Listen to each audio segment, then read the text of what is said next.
आताची सर्वात मोठी अपडेट समोर येत आहे। लाडकी बहीण योजनेचे सप्टेंबर महिन्याचे रखडलेले पैसे डायरेक्ट लाडक्या बहिणींच्या खात्यामध्ये जमा होताना दिसत आहेत।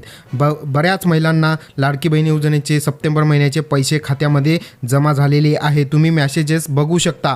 मला बरेच महिलांचे फोनवरून मेसेज व्हॉट्सअपवरून त्यांनी पाठवलेले आहेत। हे तुम्हाला स्क्रीनशॉट मी दाखवत आहे।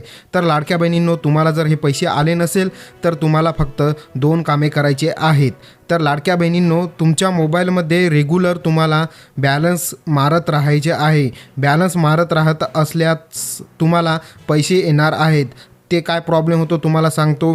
तुमच्या मोबाईलमध्ये जर बॅलन्स नसेल तर तुम्हाला मेसेजेस येणार नाहीत आणि बँकेत तुमचे मोबाईल नंबर लिंक काढून टाकेल आणि तुम्हाला त्याचे पैसे येणार नाहीत। त्यामुळे तुम्हाला पैसे येत नसतात।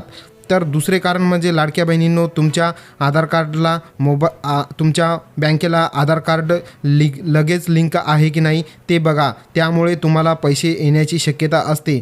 तर आता काय होत आहेत लाडक्या बहिणींनो, बँकेचे आधार लिंक बंद होत आहेत। तुम्ही बघत असाल बँक ऑफ महाराष्ट्र, ग्रामीण बँक हे एकत्रीकरण होत असल्यामुळे बऱ्याच बँकेचे ऑटोमॅटिक बँकेचे आधार लिंक बंद होत आहेत। तर लाडक्या बहिणींनो, व्हिडिओ आवडला असल्यास चॅनलला सबस्क्राईब करा आणि व्हिडिओला एक लाईक करा। धन्यवाद।